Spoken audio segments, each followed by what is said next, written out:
사실 제가 보니까 사랑하는 것은 가족이 굉장히 소중하고, 또 교회 성도들이 소중하고, 또 부부가 소중하고, 이게 가까이 있는 사람들이 소중한 걸 알아야 합니다. 사실 가까이 있는 사람들과 원수를 맺고 싸우고 미워하고 이런 삶이 얼마나 많습니까? 그러나 사실 가까이 있는 사람이 축복인 건데 그걸 놓치면 안 됩니다. 그래서 늘 가까이 있는 사람을 배려하고 이해해주고, 내가 손해를 보면 손해를 보는 것만큼 또 얻는 것이 있습니다. 사람의 마음을 얻고요. 그리고 그 사람에 대한 배려를 얻습니다. 우리가 배려할 때 배려를 받는 거죠. 저도 목회를 처음 할 때하고 지금 할 때하고 많이 변한 것 같습니다. 그래서 저는 항상 제 입장보다는 남의 입장에 서게 됩니다. 많이 변한 것이죠. 어떤 일을 성취하기보다는 과정이 중요하다고 생각을 하는 사람입니다. 이게 변한 거예요. 예수님께서 하나님의 말씀을 자기 자신이 9장까지는 일을 하면서 가르쳤습니다. 그런데 10장에 딱 넘어오면서는 12 제자를 선택하면서 어떤 뭐라 그럴까요? 장르가 싹 바뀌지 않습니까? 혼자 일을 하시다가 10장에 들어오니까 12명을 선택해서 일을 하시는데, 그 12명을 사용해서 세계를 변화시키는 이 엄청난 일을 시작하는 것입니다. 그러니까 주의 일은 혼자 할 수가 없습니다. 이 교회도 마찬가지예요.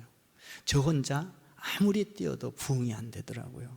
성도들하고 같이 하니까, 성도들이 하니까 부흥이 돼요. 그러니까 예수님도 아무리 뛰어나지만 혼자는 할 수가 없었던 것이죠.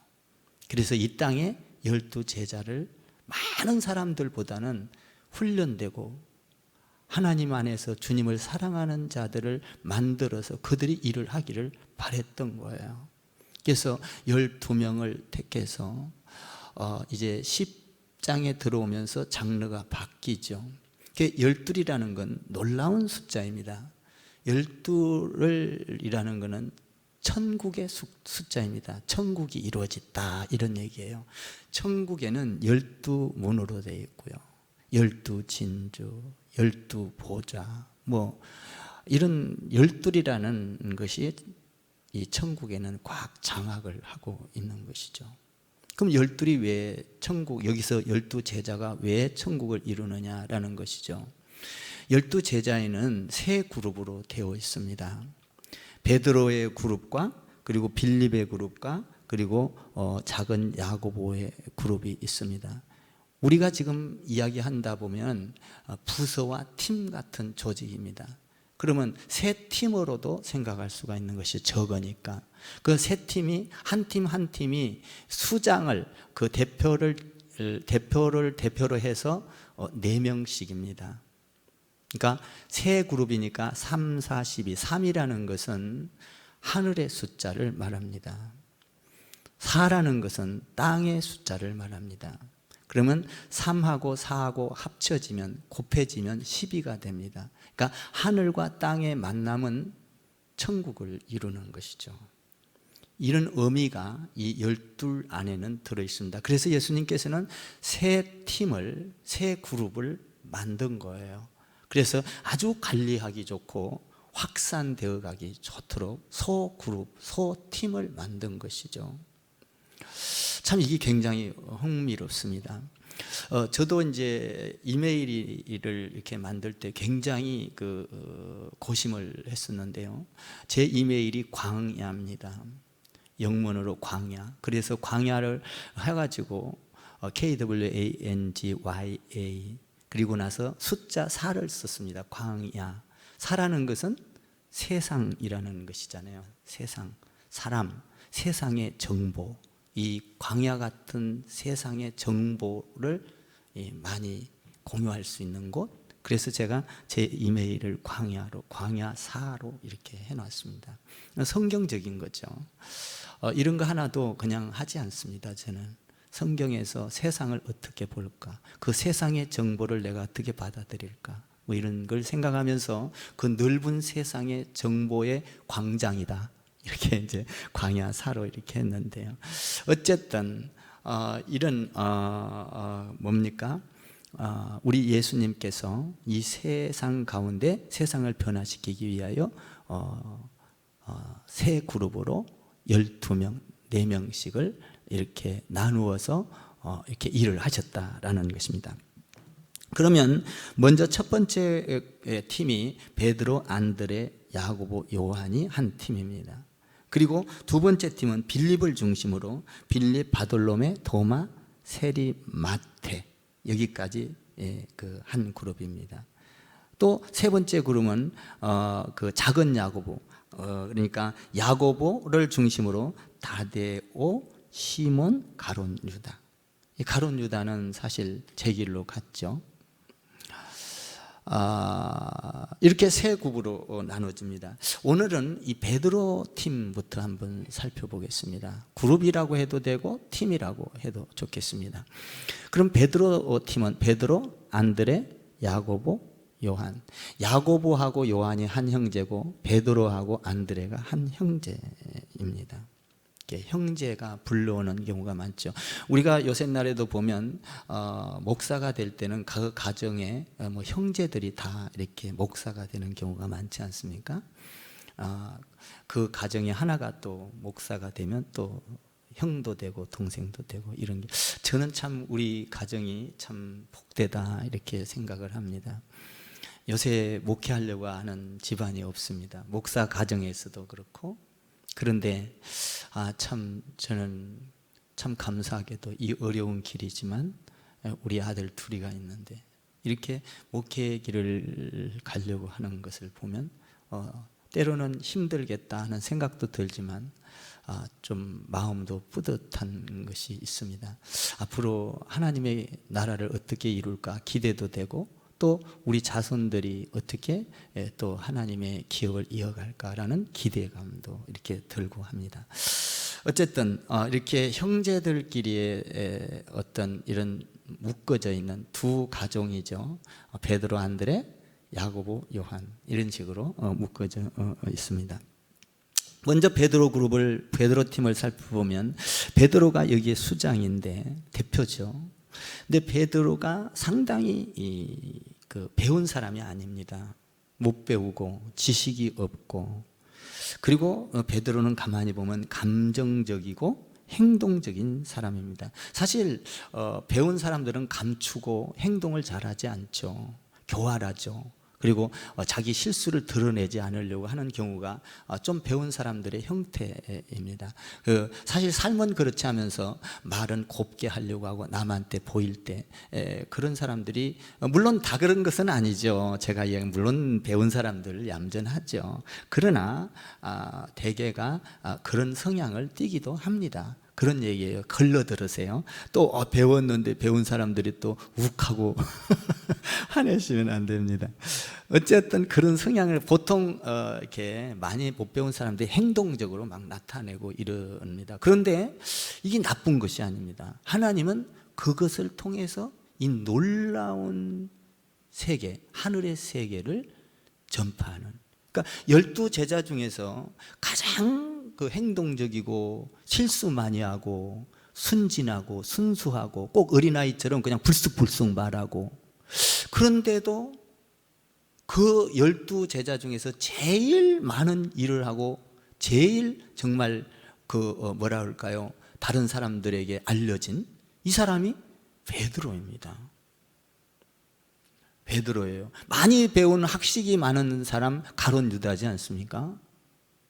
겉으로는 잘 드러내지 않았던, 성경적으로 이야기하는 거예요. 이해하고 들으세요. 근데 이 베드로는 실수와 허물이 많은 사람입니다. 교활한 사람하고는 조금 다릅니다. 어린아이처럼 순진하고 자기 허물과 약점을 거침없이 드러내고, 이런 사람이 베드로입니다. 꾸밈이 없죠. 아주 뭐라 그럴까요? 직선적이고 그런 사람이 베드로입니다. 이 베드로 이 사람을 한번 살펴보면 어느 날 예수님이 무리를 걸어옵니다. 무리를 걸어올 때 베드로가 예수님이 무리를 걸어오는 걸 보고 깜짝 놀래요. 그러면서 하는 말이 갑자기 충동적인 말을 합니다. 예수님, 저도 물을 걷게 해주세요. 참 놀라운 이야기죠. 예수님이 걸어오신다 하면서 뭐 이렇게 다른 이야기를 한 게 아니라 나도 무리를 걷게 해달라는 거예요. 그래서 예수님께서 이런 말을 합니다. 걸어오나? 그러니까 그 말을 듣고 또 첨벙첨벙 걸어가요. 무리를 걸어가다 생각해 보니까 약간 무섭고 두려움이 생겼어요. 내가 무리를 걸어가네 하면서 믿음이, 처음에는 예수님이 오라가니까 갔는데 믿음을 갖고 갔는데 믿음이 쪼그라든 거예요. 겁이 난 거예요. 그러니까 의심이 들은 거예요.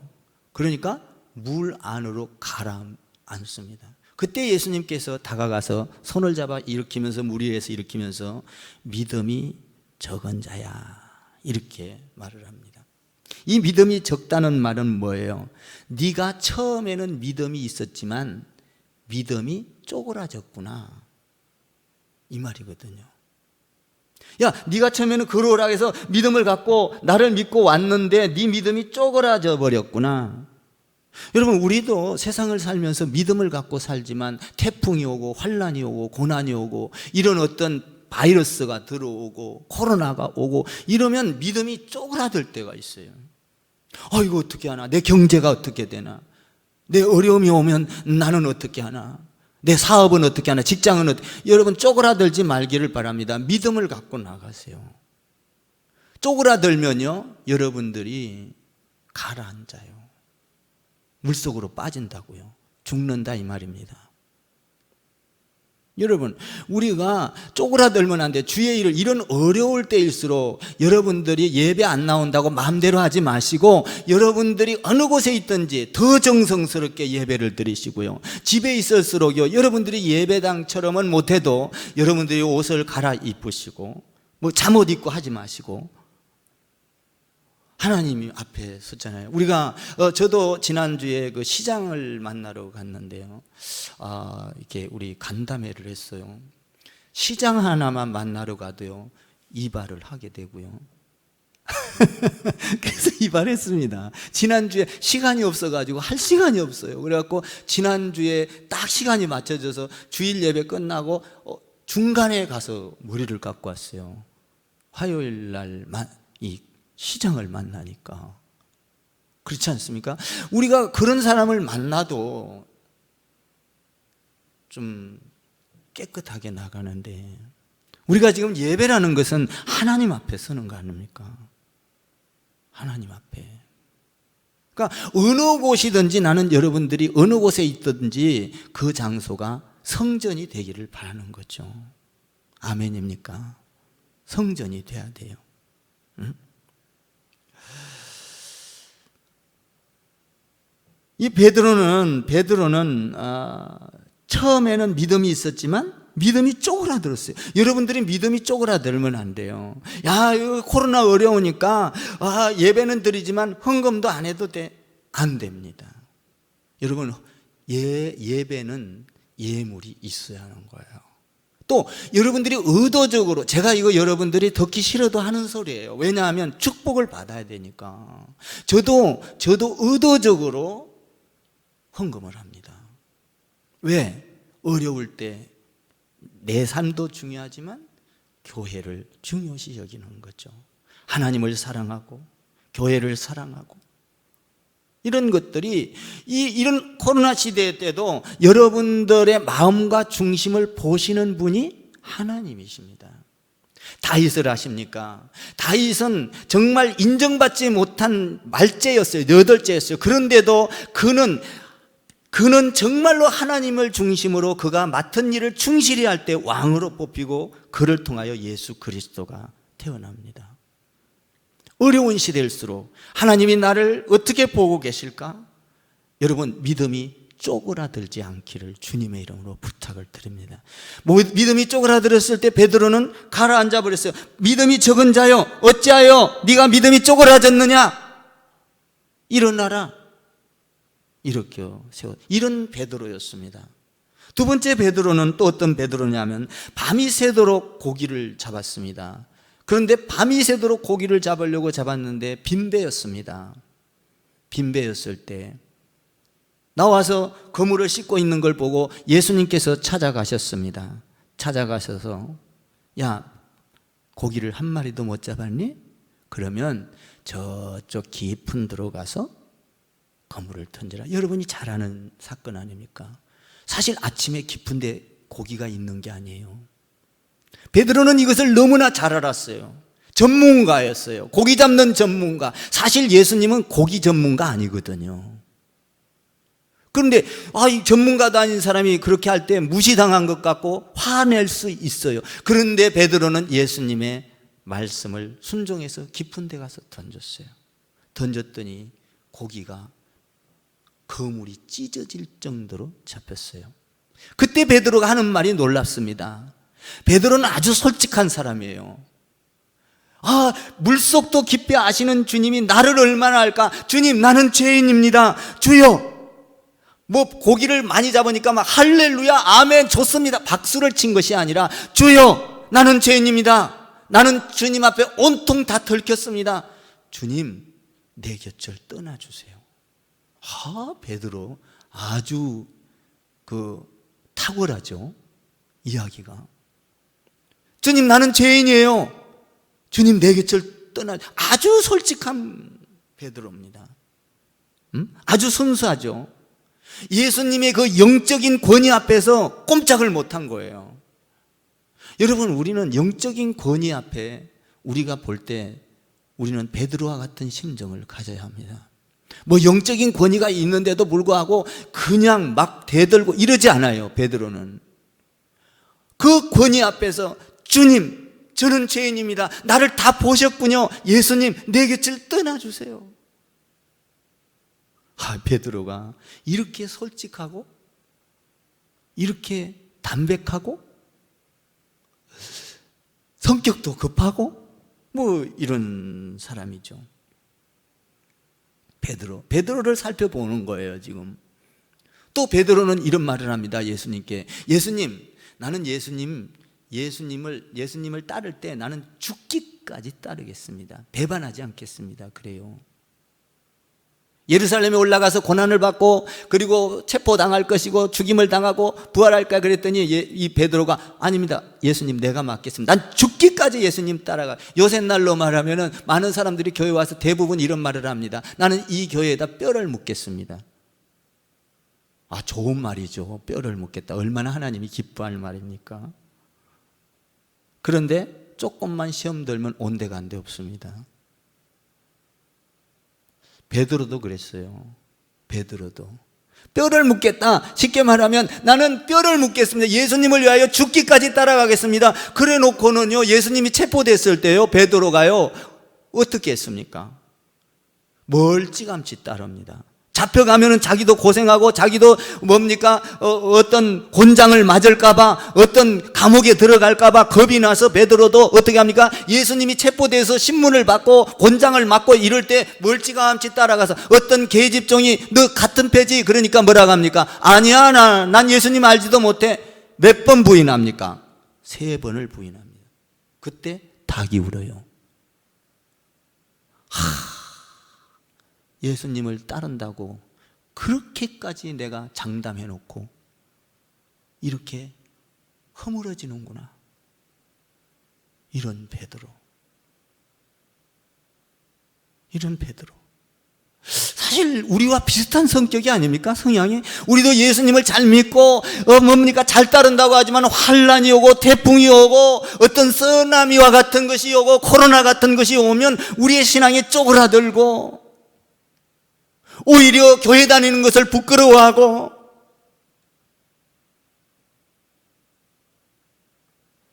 안 되는 것이죠. 베드로도 그랬어요. 그런데 이걸로 끝나지 않지 않습니까?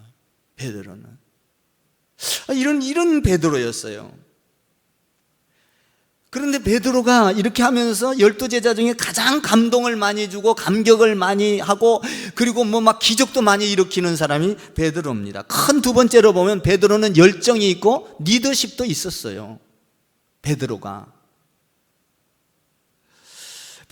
이렇게 감정적이고 열정적이고 서투르지만 리더십도 있었어요. 그런데 그 리더십이 어디서 나왔느냐? 베드로는 순수해요. 열정적이에요. 감정적이에요. 그 어떤 때는 배반도 해요. 뒤돌아서기도 해요. 여러분 지금 살펴보지 않습니까? 그런데 베드로의 깊은 마음속에는 예수님을 사랑하는 마음이 있었어요.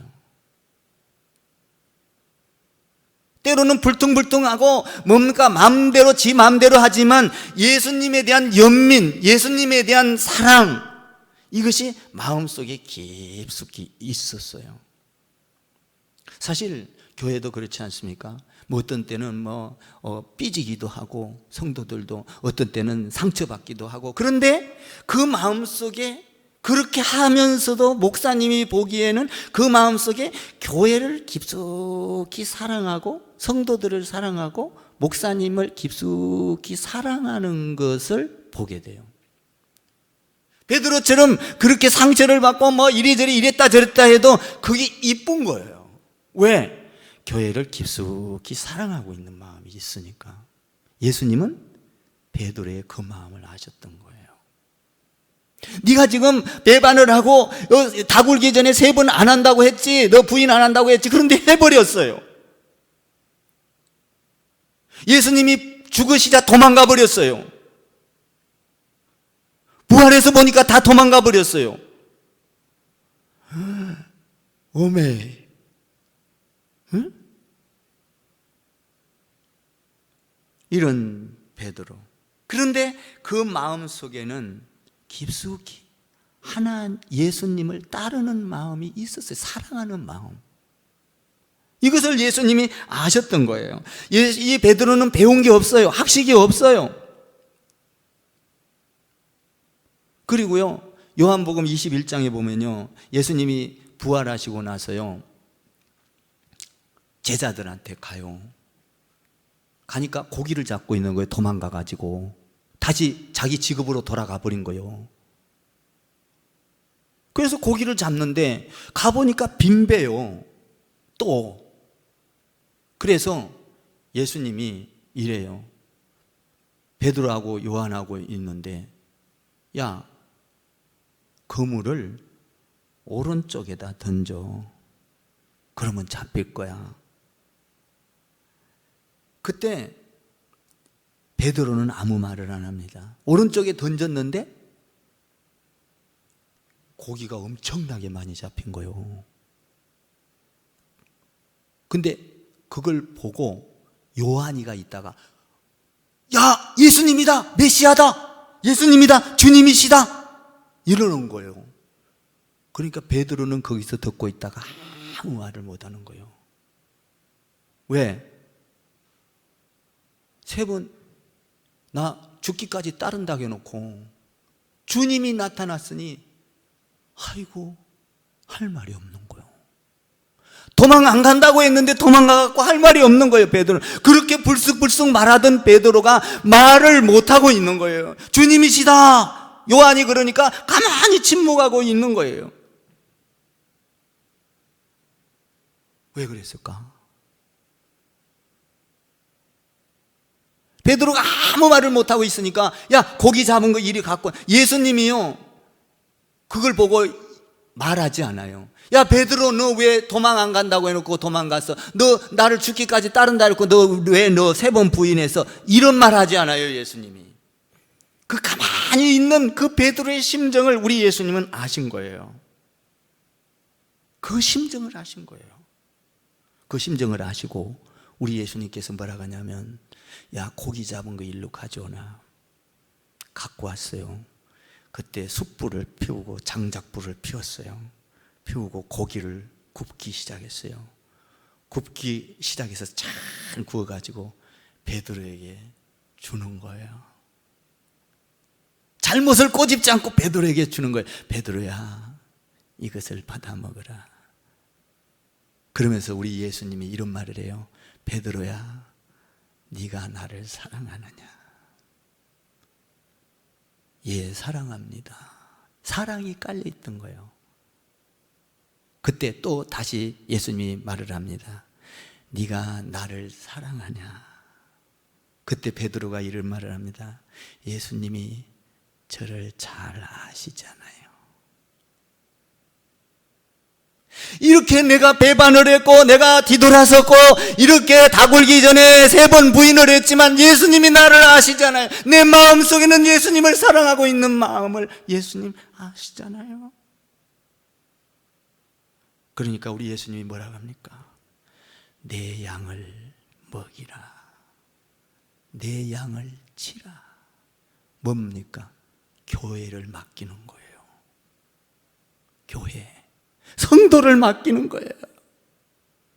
그렇게 부족한 베드로가 예수님이 그 마음을 아시고 여러분 그 구운 고기를 줄 때 네가 나를 사랑하느냐? 예, 사랑합니다. 네가 나를 정말 사랑하느냐? 주님이 내 마음 아시잖아요. 베드로는 그렇게 성격이 그래도 주님을 사랑하는 마음이 안에 깔려 있던 거예요. 여러분 주님을 사랑하세요. 교회를 사랑하세요. 성도를 사랑하세요. 장로님과 목사님과 권사님과 집사님들을 사랑하세요. 사랑하면 내 가운데 조금 어려움이 있고 불평이 있다 하더라도 여러분 어떤 때는 조금 마음에 안 드는 일을 해도 진실로 변하지는 않아요. 마귀 짓은 안 한다고요. 네가 나를 사랑하냐? 내 양을 먹이라. 내 양을 치라. 그리고 나서 베드로가 오순절 다락방에서 성령 받고 나서 어떡합니까? 막 베드로는 완전히 변해버리는 거예요. 베드로가 막 기적을 일으켜요. 안전뱅이를 일으켜요. 죽은 자를 살려요. 귀신을 쫓아내요. 막 베드로가 완전히, 베드로는요 그리고 나서 죽을 때 어떡합니까? 이 가장 영광, 나는 예수님은 십자가에 죽었지만 나는 그렇게 죽을 수 없다. 나는 십자가 거꾸로 뒤집어져서 죽겠다. 그러면서 하나님 나라를 위하여 순교까지 하는 이 엄청난 변화. 여러분 예수 믿으면 이렇게 변하는 거예요. 아멘. 성령이 충만하기를 주님의 이름으로 축원합니다. 우리가 성령이 충만하면 여러분 때로는 우리가 어떤 거친 말을 할 때도 있어요. 그러나 우리가 성령이 충만하면 변합니다. 변해야 돼요. 변해야 돼요. 직분 왜 줘요? 변하라고요. 하나님은 변할 걸 보시고요. 저도요 목회할 때 20년 전하고 지금하고 많이 변했습니다. 그때는 제 열정으로 일했습니다. 지금은요 내 열정으로 하지 않습니다. 주님의 열정으로 일을 합니다. 그러니까요 섭섭한 것도 없고 곤란 것도 없고 화난 것도 별로 없어요. 주님의 열정으로 하니까. 이번에도 주님의 열정으로 동탄연합회를 섬기는데 하나님의 이름을 하다 보니까 소문이 나서 화성시 총기독교 회장까지 가는. 모르겠어요. 나는 주님이 어떤 일을 시킬지 기대하면서 기도할 거예요. 우리 교회를 통하여 어떤 일을 할지, 이 1000개가 넘는 교회를 어떻게 아우러 갈지. 뭐 제가 아우른다고 되겠어요? 주님의 열정으로 주님이 하셔야죠. 아멘입니까? 변했어요. 저도 많이 변했어요. 베드로가 성령이 충만하자 변했어요. 사복음서에서는 볼 수 없는 사도행전에 들어가니까 완전히 변했어요. 인격이 변했어요. 성품이 변했어요. 태도가 변했어요. 성자처럼 변했어요. 예수님처럼 변했어요. 예수님처럼 말하고 예수님처럼 생각하고 예수님처럼 섬기는,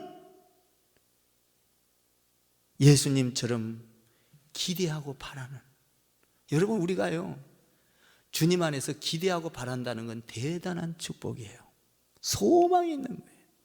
나는 성도들을 신앙생활하고 목회를 하면서 여러분들에게 기대를 걸고 바라는 거예요. 바라면서 기도하는 거예요. 예수님처럼 바라고, 12제자들 별 볼 일 없지만, 지금 베드로가 처음에 별 볼 일 없지만 완전히 변할 것을 기대하고 바라고, 그리고 바라보면서 충고하지 아니하고, 너 왜 변했어? 왜 도망갔어? 하지 아니하고 고기를 구워주면서 네가 나를 사랑하냐. 거기에서 베드로가 변해버린 거예요. 네가 나를 사랑하냐. 주님이 아시잖아요. 내 꼬라지 너무 잘 알아요. 그런데 내 마음에는 주님을 사랑하고 있는 거 주님이 아시잖아요. 그래, 내 양을 먹이거라, 내 양을 치거라. 성령 받고 나니까 완전히 달라졌어요. 이렇게 변해버렸던 거예요. 이분이 베드로예요. 베드로는 실수도 많죠.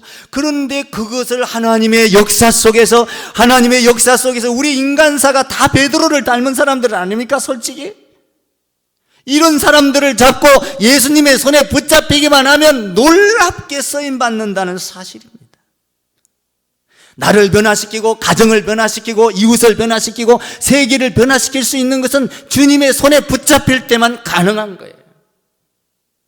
저도 목회를 하면서 주님의 손에 붙잡히려고 애를 쓰는 것입니다. 주님의 손에 붙잡힌 삶.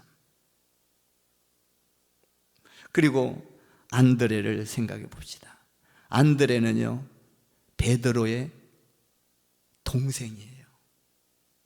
안드레가 요한에게 세례를 받을 때 먼저 예수를 믿었다고요. 안드레가.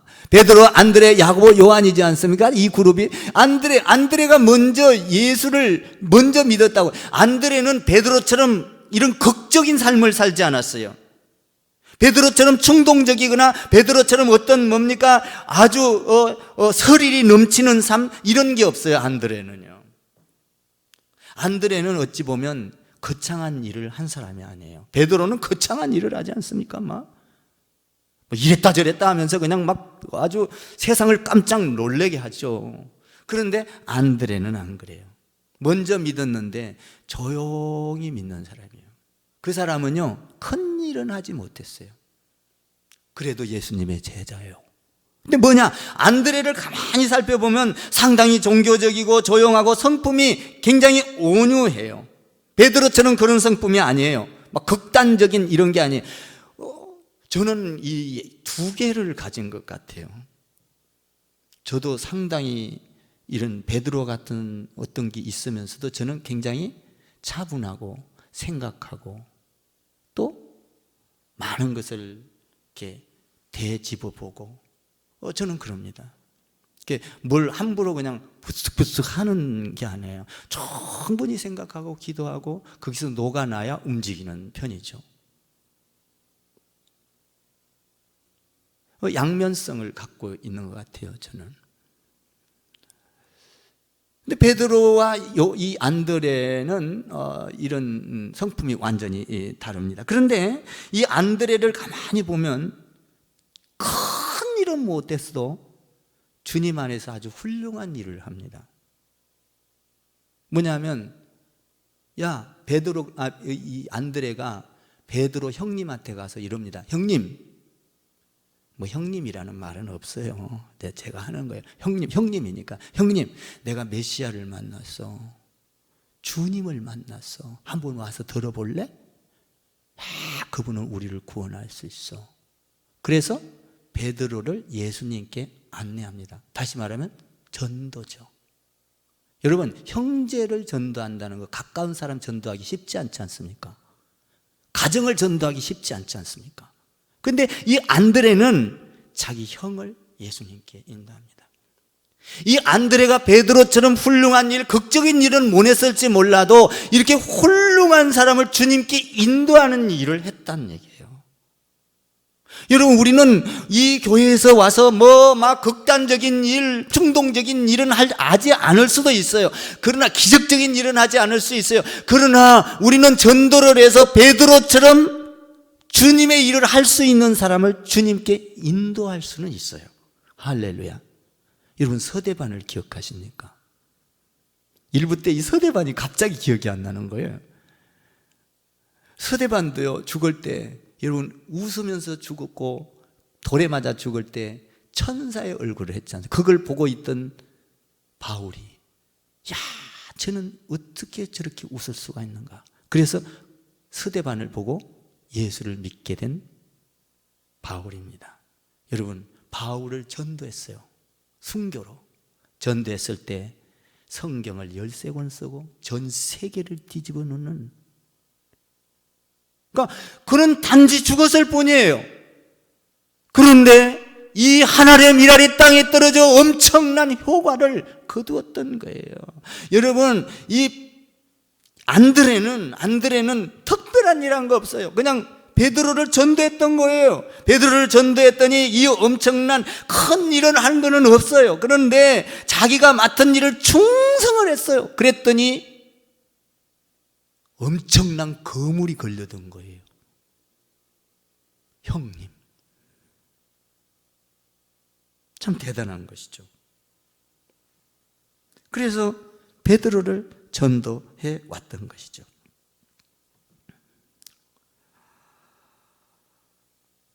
이 안드레의 역할은 참 재미있어요. 안드레는 뭐 큰 일을 한 게 없어. 항상 보면 이렇게 그냥 항상 이렇게 안내 역할, 다시 말하면 이 브리지, 어떤 다리 역할을 하는 거예요.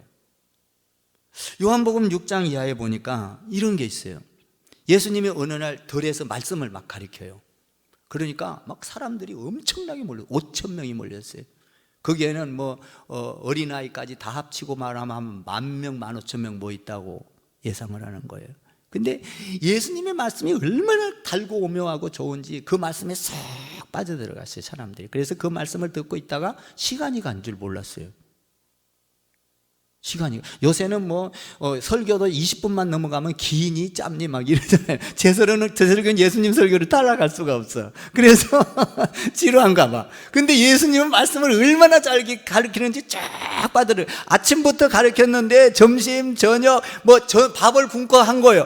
쫙 들어갔는데 이제 헤어질 때가 됐어. 그래서 빌립에게 예수님이 그래요. 야, 이 많은 사람들을 어떻게 먹여야 되지 않겠냐? 빌립한테 그러니까 빌립이 이런 말을 합니다. 예수님, 이 5,000명이나 되는 이 숫자를 무슨 돈으로 마시며 어디 사 먹을 데도 없습니다. 어떻게 이 숫자를 먹입니까? 그냥 돌려보냅시다. 그런데 안드레가 보리떡 5개와 물고기 2마리 있는 어린아이를 발견합니다. 그리고 그 어린아이를 예수님께 안내를 하죠. 안내를 하니까 예수님께서 축사하시고 5,000명을 먹이고 몇 바구니를 남기죠? 12바구니. 안내하는 사람, 참 기가 막힌 일을 하는 거예요.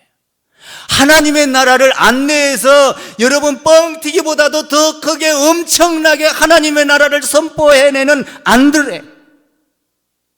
뭐 자기가 거창한 일을 하는 거 없어요. 그냥 안내만 하는 거예요. 안내를 하는데 이 엄청난 효과, 하나님의 나라가 이루어진다는 것이죠. 베드로처럼 그렇게 거창한 일을 한 게 없어요. 또 요한복음 12장에 보면 예수님이 예루살렘 입성할 때 호산나 호산나 찬송하리로다 하면서 막 많은 사람들이 몰려들어요. 그때 헬라인이 몇 명이 와요, 예수님 앞에. 근데 예수님을 만날 수가 없는 거예요. 막 호산나 호산나 막 이러면서 막 사람들이 많으니까 빌립에게 가서 이 헬라인들이 몇 명이 가서 야, 예수님을 좀 만날 수 없겠느냐 그래요. 그러니까 빌립이 예수님을 만나게 할 수가 없으니까 누구한테 데려갑니까? 빌립이 안드레한테 데려가요. 안드레한테 데려가니까 안드레가 예수님께 또 안내하는 거예요. 이 다리 역할을 잘하는 사람. 참 안드레는 참 굉장히 차분한 것 같아요. 큰 일은 할 수 없었지만 큰 일을 할 수 있도록 환경과 어떤 사람을 안내하는 이 안드레. 우리도 안드레 같은 역할을 할 수 있기를 바랍니다. 그래서 안드레도 끝끝내는 주님의 일을 하다가 주님 안에서 순교하죠. 안드레. 이 두 형제예요, 베드로와 안드레. 다 변한다는 거예요. 야고보, 요한 이제 첫째 팀이잖아요. 야고보는 어떤 사람입니까? 야고보는요 굉장히 욕심이 많은 사람, 급해요 성격이. 요한은요 화를 잘 내요. 여러분 요한이 보면요 화 안 내. 여러분 요한 1서, 2서, 3서를 읽어봤습니까? 거기에는 전부 다 사랑을 이야기해요. 빛, 용서, 화해. 근데 이 요한 1, 2, 3서를 읽어보면 요한이는 화를 한 번도 안 낸 사람 같아. 그런데 화 엄청나게 냈던 사람이에요. 화를 잘 내는 사람 요한. 요한과 야고보가 형제니까요. 그 엄마도 참 희한해요. 야고보와 요한의 엄마가요 예수님을 만나갖고 살짝이 가갖고 그래. 예수님, 나는 아들이 둘이 있는데 이 아들 둘이가 하나는 예수님 오른편에 하나는 왼편에 앉기를 원합니다. 굉장히 욕심이 많은 사람. 에? 그 어머니의 그 아들이에요. 그런 집안이에요 지금 이 집안이. 야고보도 굉장히 성질이 급하고 뭡니까? 야고보와 요한이 얼마나 성질이 급하냐면요. 복음을 전할 때 어떤 사마리아 지방에 가서 복음을 전할 때 복음을 안 받아들이는 거예요. 그러니까 예수님한테 이렇게 주문을 해요. 예수님, 하늘에서 불이 내려와서 이들을 다 불살라 없애버리세요. 이런 정도로 급한 사람들이에요. 야고보와 요한이. 에? 예수님 말 안 들으니까 불살라 다 없애버리라는 거예요. 죽이버리라 이거예요. 이 정도로 급한 사람. 그런데 이들이 나중에 변해서 다른 사람을 불살라 죽인 것이 아니라 자기가, 야고보는 어떻게 죽어요? 칼에 맞아 죽어요. 복음 전하다가. 오른쪽에 앉고 싶고 왼쪽에 앉히고 싶었던 그들이 변하여 예수님을 향하여 자기 몸을 희생하고 던져버리는 단계까지 변해버렸어요. 여러분, 예수님 만나면 이렇게 변하는 거예요. 요한이는 그렇게 입이 거칠고 그런 사람이라 할지라도 예수님 만나고 나니까 사랑의 사람으로 완전히 변해버렸어요. 누군가가 기적을 일으키면 시기하고 질투하고, 누군가가 귀신을 쫓아내면 시기하고 질투하고, 누군가가 잘되면 시기하고 질투했던 요한이 예수님 만나고 성령 받으니까 자기 것을 다 내줘도 아깝지 않는 이런 사람으로 바뀌었어요.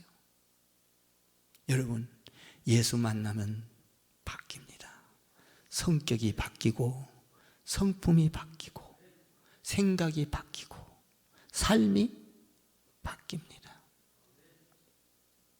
이 첫째 그룹이 이렇게 변했던 거예요. 여러분, 인간적이고 정말 삶이 그냥 자기 마음대로 불뚝불뚝했던 그 베드로가 변했습니다. 조용한 성품 안드레가 하나님께로 인도하며 하나님을 위하여 죽기까지 변했습니다. 불같은 야고보가 변했습니다. 성격이 급하고 화잘내는 그런 요한이 변했습니다. 이렇게 변하려면 어떻게 해야 돼요? 우리가 주님 손에 붙잡혀 있어야 합니다. 아멘입니까? 주님 손에 붙잡혀 있을 때만 변하는 거예요. 내 성격에 붙잡혀 있고 내 돈에 붙잡혀 있고 내 지식에, 내 능력에 붙잡혀 있으면요 변하지 않습니다. 예수님의 손에 붙잡힐 때 우리의 삶은 변하고, 그 변한 삶은 이 세상에서 가장 아름다운 삶, 보배로운 삶이 되는 것입니다. 나는 여러분들이 주님의 손에 붙잡혀서 코로나도 이겨내고 경제도 이겨내고 태풍도 이겨내고, 할렐루야, 주님 손에 붙잡혀서 이 첫 번째 그룹의 사람들처럼 세상을 변화시키는 복된 사람들, 세상의 주인공들이 되기를 주님의 이름으로